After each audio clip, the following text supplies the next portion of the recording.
Let's start our workshop with the founder and director of ASviS, the Italian Alliance for Sustainable Development, that will introduce us to this new paradigm for the European Union.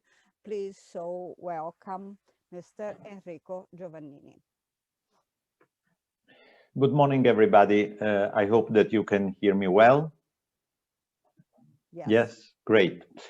Thank you for this invitation and congratulations for organizing this event, which goes to one of the key points of the rethinking of our economic model and social model, because circular economy is not just about material stuff, but should be also about people. Let me start exactly from here, because after several years of fights and discussion, now almost everybody recognizes that we need to move from a linear model to a circular model. But this circularity is now mainly used in reference to material stuff. Raw materials and other materials that could be and should be reused in the production process, the need to go towards eco-design, so not just thinking about how to use the wastes when we have produced the waste, but think about products to be reused several times, and so on and so forth.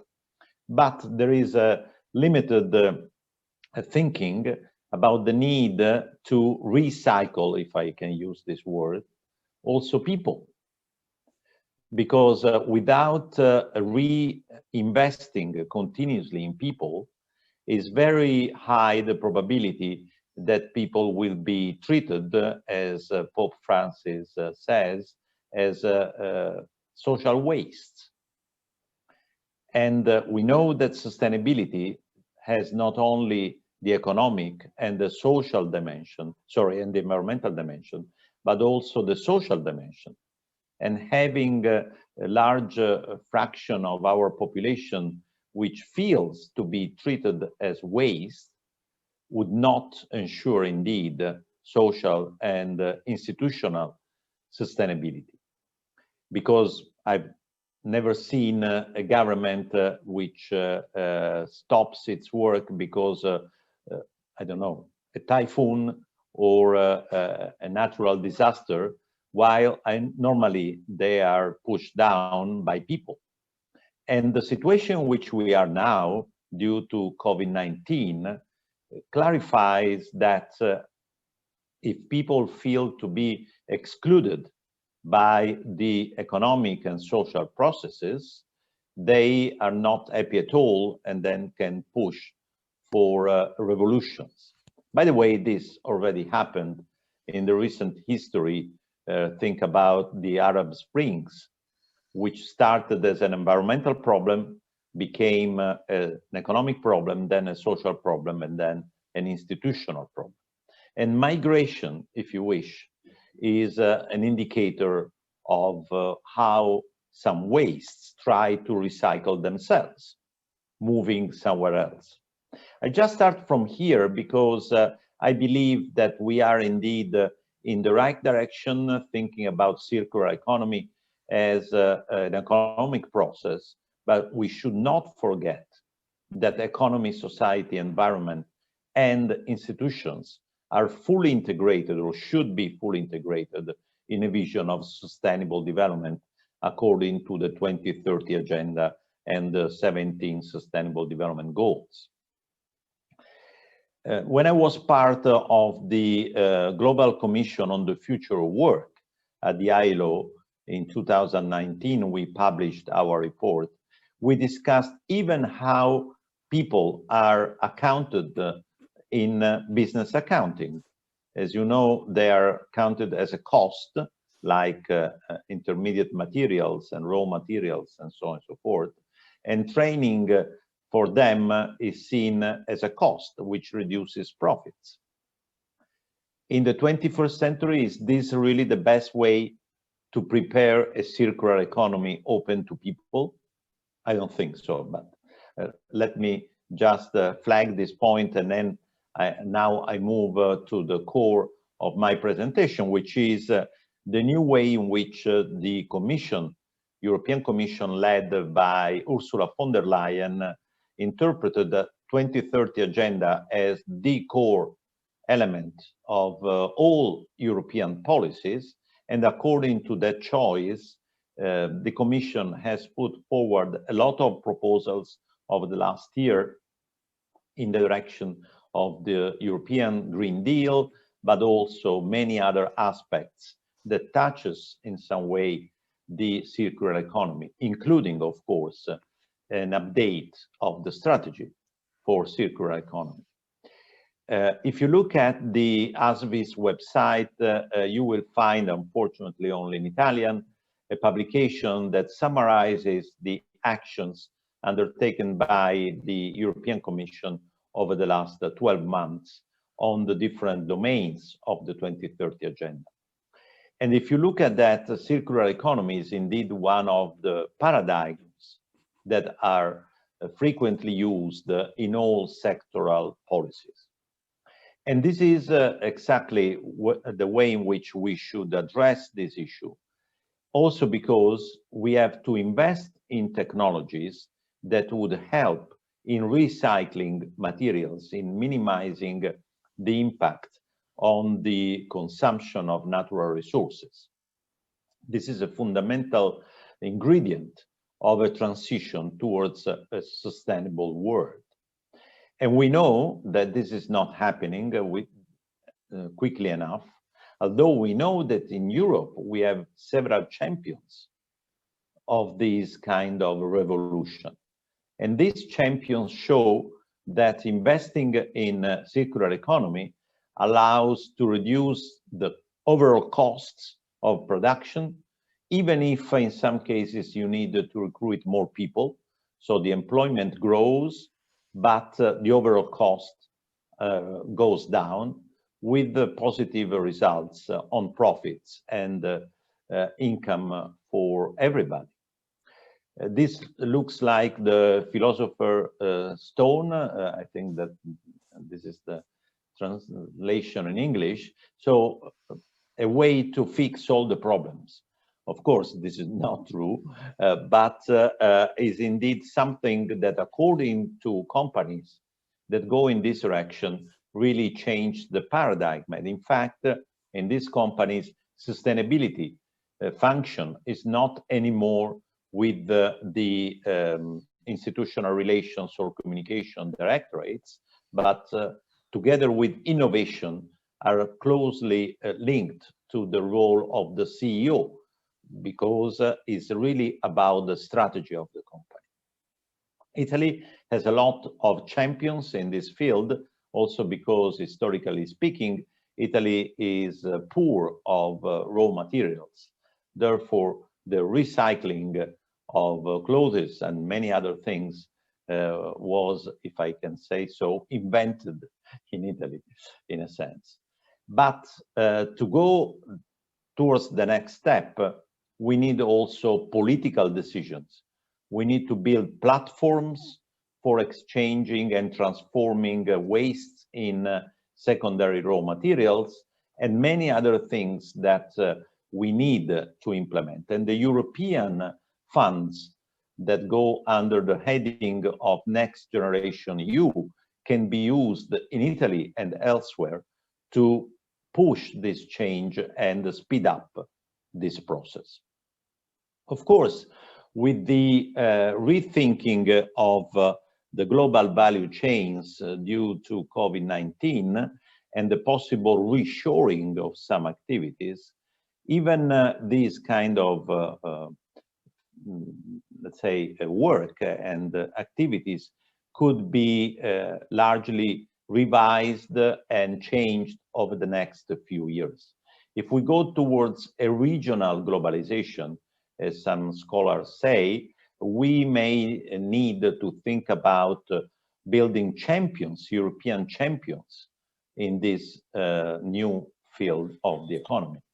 And more generally, Europe, which, as I said, decided to use the sustainable development as overarching framework for all its policies, could lead to the development of a new phase of capitalism.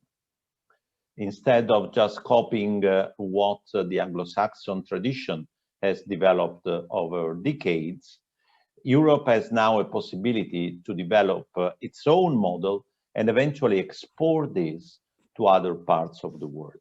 So as you can see, this is not just a technical problem, it's not just an economic problem, it's a policy problem, but it's mainly a paradigm shift problem.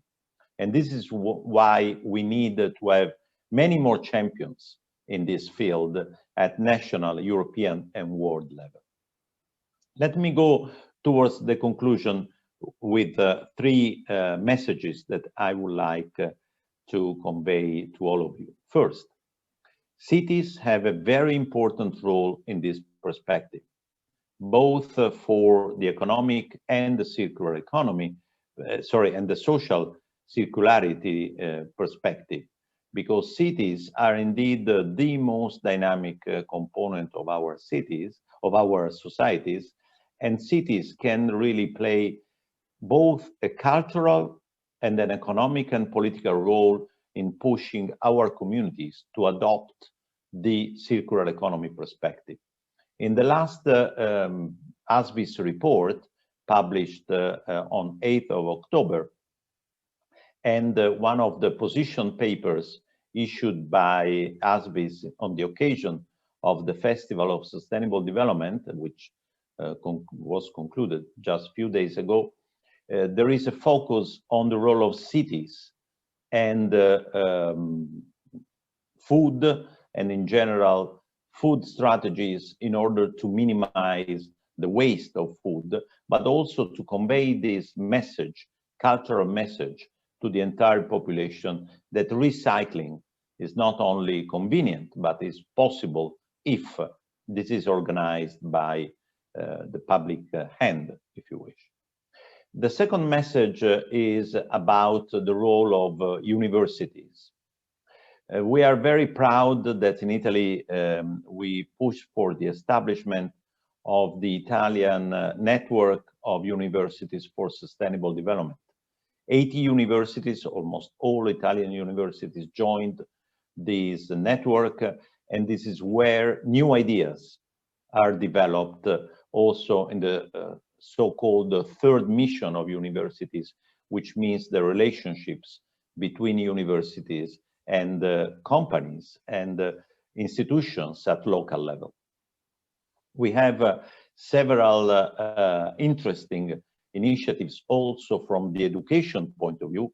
I just flag the newly established course on circular economy at the University of Padua, which involves 11 departments of the universities, almost all of them, which means that not only economists or lawyers are involved in this course, but also experts in engineering, in chemical materials, but also in ethical issues and social issues, because, as I said, circular economy is a change of paradigm. And this is something that should be copied and could be exported elsewhere. The third point is about Europe. We need a strong leadership at the European level, and I'm very pleased that the Ursula von der Leyen Commission is expressing this leadership. But then, at the end of the day, decisions are made by governments. And this is where a lot of dossiers are blocked, because some European countries are not yet at the level of preparation and willingness to make this jump towards the new paradigm. This is not just about energy production, it's about the shift in our production systems, which imply losers and winners that can be reshuffled. And this is indeed a political problem. In Italy, we hope that the government will be able to use at the best the European funds, but it's not only a problem of using European funds. We need also to coordinate the actions undertaken by, thanks to the European funds, with the national funds. And this is where we have clear contradictions that need to be addressed and solved. Finally, just one remark in terms of ASviS. We have just launched a second e-learning course devoted to companies, small companies, on circular economy, sustainable development, sustainable finance, and so on and so forth. This is where we need the big jump because large companies have already decided to go in this direction, but small companies are indeed in a different mood. And this is where we believe that the extension of obligation of non-financial reporting, which obliges companies to report on their economic, but also social and environmental impact, could be extremely helpful. And I think that also large cities and the institutions should adopt the same approach to monitor progress towards circular economy and their actual actions taken to move in the right direction. Thank you very much. Thank you. Thank